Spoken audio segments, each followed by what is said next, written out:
Yes, just wanted to take time out. I've been talking with John, the contractor. You heard him, and as he was giving you basically an analogy of what he does, and the particular house that we're working on. I'm really excited about the house because for the longest, the weather and the house just sat here, and you kind of get despondent a little bit because nothing's getting done. But while nothing was getting done, things were getting done. Basically, we were buying materials and supplies, going around, looking at things that we might need for the house, just evaluating the whole situation so that on days like this, there wasn't really much to discuss because we had already pretty much discussed them. And then it was just basically finishing up what we needed to do. Like I say, now by week's end, you'll see new windows in place at the house. You'll see drywall throughout the house. You'll see some other progress on some other things that we're doing as we get ready to basically try as much as we can to complete the project. And I would always advise individuals, and I've learned this over the years, that when you feel like nothing's getting done, that's the time where you can go and, go to several places, price out things, look and see who's offering the best deal, get second and third opinions on what you should do about this. Tomorrow morning, I'm meeting with the plumber up here. He's going to go over a few things with me about the house as far as we're going to get the water turned back on. So we're going to cap off the hot water heater. And I'm going to see what he's talking about as far as getting ready to plumb the house, that type of thing. So we're just looking at a lot of progress going on. So by the end of this week here, day 5, which will be Friday, you will be able to see more of a finished product as far as some of the cosmetic work that's being done. And out here, as you can see, we're gonna have a deck that's gonna cover up that cement portion right there. You've got a huge lot here, so things of this nature very important to people with families, with kids, dogs, pets, that you've got your own space that they can run around in and play and not worry about the neighbors complaining about noise, worrying about your pets really getting free and biting individuals and things of that nature. So we're kind of looking at the things here as John kind of goes through. We're going to take a quick second and look at him here. He's working on another window here, and he's doing what he does. And we just kind of step back a little bit and take a little analogy of what he's doing here. And as I was telling people, a lot of them, if you're looking at going into the investment field, a lot of people are intimidated by going into the investment field, which I don't really understand that, because a lot of people put money into the 401ks, into the these other entities, and they lost a lot of money in the last 3-4 years with the economy, and it was to no fault of their own. But one thing I tell people this, and I tell them this 100%, this house is not going anywhere, and even if it does, it's insured. So, and it's insured for more than the value in which we paid for the house. So really, my investment is covered. Basically, even once the house is completed, if we did not sell the home and we decide to rent it out, well, that's residual income coming in every month. And what most people look at is that, well, that's only one house getting you $550 to $600 a month. Well, if you do 5 houses like that at $500 a month, that's $2,500 a month. Well, evaluate that in reference to your house payment, then you can take that $2,500 a month and invest it, and let it sit up for, let's say, 10 months. Then you've got $25,000. You can turn around and buy another home and do the same thing, and now you've got, several homes, and you've got a great return on your investment. And the other part of this that I tell people, not only have you bought the house and paid for the house, you've got equity in the house for years to come. Don't touch the equity unless it's absolutely necessary. Meaning that I've got houses that, they've got tons of equity in them, but I don't even think about that. My thing is 5, 6, 7, 8 years have passed, haven't touched equity in the home, even though people say, well, it's not as much as there was in there, but the key is there's equity in these homes. So for future reference, when I'm older, I'll have that money there for retirement, because Social Security and those type of things will not be there for you. So this is the way. But the key that I'm seeing over the years of my investing career is that people have done it wrong for so long. They've listened to these big fancy guys come out there and tell them, you know, how to do it. And I'm not saying all of that stuff is wrong, because I've been to a lot of those seminars. But the thing that I tell people, I've been to the seminars, but I've executed things from those seminars. Every one of those seminars I went to, I made money, because I made a purpose that if I'm going to spend this money with these people, I'm going to get my money back. And that's what I did. And that's what you got to put and set in your heart, that you're going to, if you're going to spend that money going to these seminars, that you're going to get your money back by doing it, not sitting there and then getting despondent or getting cold feet, as we know it to be, and not doing anything. And then at the end of the day, you come back and you still got books and tapes sitting up that you haven't opened, because you decided, I want to go another route and go and sell Mary Kay, or want to go and sell insurance, or, you know, want to go and try to sell you know, something other than what you really invested your time in. It's kind of like going to college to be an engineer, and then you go and you become a manager at a fast food restaurant. Well, if that's your calling, then you really didn't need to go to school to get educated to do those things. If you're going to go and spend thousands of dollars to be an engineer, go and practice in the field of being an engineer. You know, that's my take on it. That's what makes the world go around. Everybody feels like they're right, but I can say this: I don't work for anyone else. I work for myself.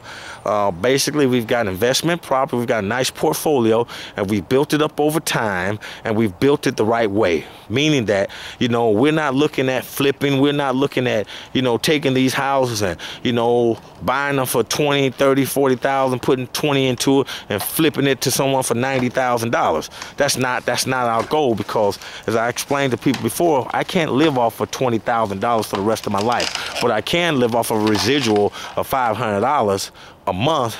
10 properties that way is $5,000, and over the year that's $60,000. I can do that. So these are some of the little tidbits, and we're going to be giving you continual tidbits throughout this process of this home renovation here.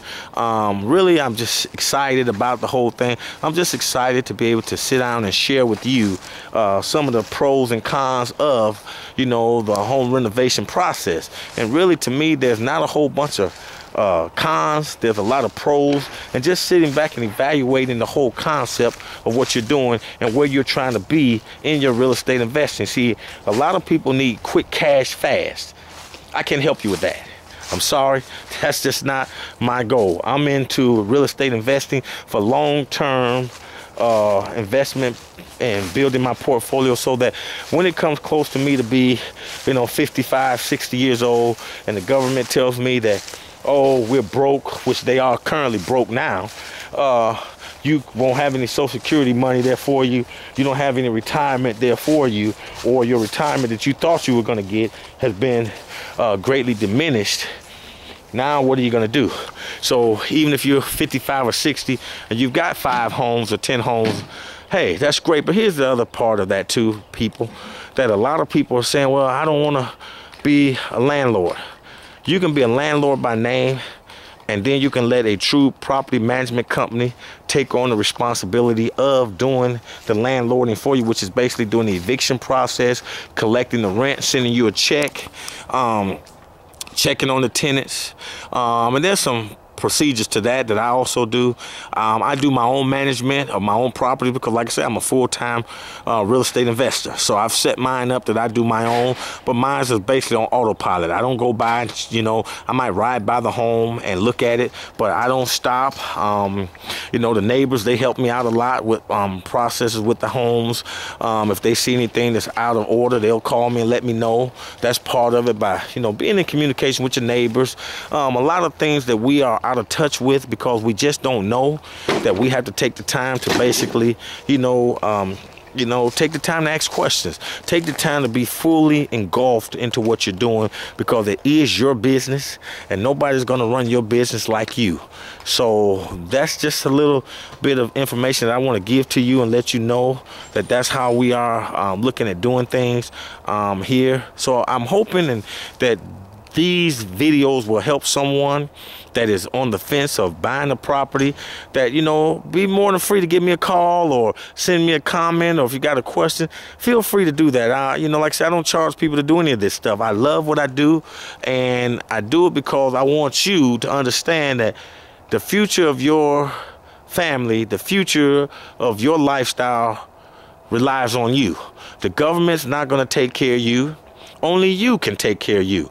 So as you can see, by family members and friends that had money invested in 401k, stock market crashed, businesses have folded. For all of those that have money in their 401ks and don't know what to do with the money, you've got a certain amount of time, go out here and buy your property or two. Or, you know, become the bank for someone else by investing in them to buy the property and fix it up. And guess what? You reap the benefits of doing that. So there's many different ways, if you open up your mind, that you can make your money work for you without you having to get out there and work. And one thing I will say, and I'm continually saying these things, don't be afraid to do this. The reason why I'm saying that, you take one particular property and you start with that and you learn from that property, and let that property be your guinea pig. Let that property, see, a $200,000-$300,000 guinea pig or $100,000 guinea pig, that's kind of expensive to me.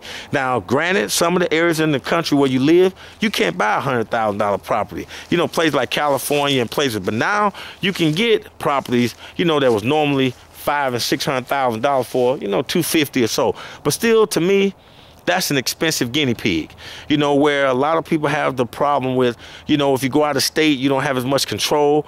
I can show you, I deal with many investors that come here and we work with them. They're out of state and things get done. It's just like this particular home here. Things will get done, and how they get done, I teach you how to make sure that those things get done without you getting basically hoodwinked, without you basically losing your shirt. So, you know, just keep a lot of these things in mind, that, you know, if you've really been on the verge of trying to get some of this stuff done, this is what will help you. You can get it done. We will help you get it done.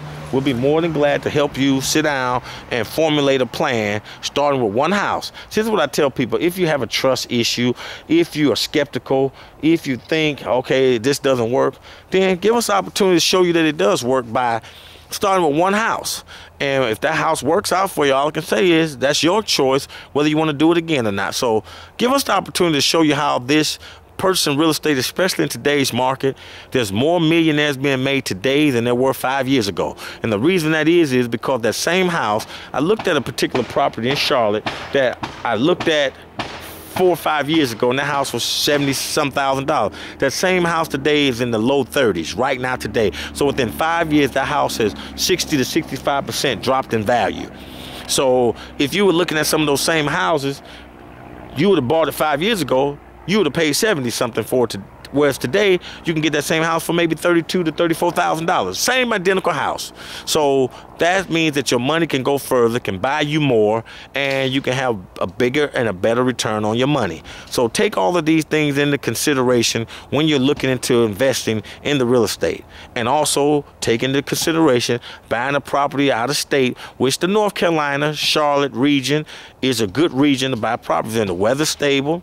The economy is going through, just like everywhere else. I'm not going to lie to you, but at the same time, there's some stable markets here. The housing industry is a great location where there's 77, 85. The weather, for the most part, is pretty mild.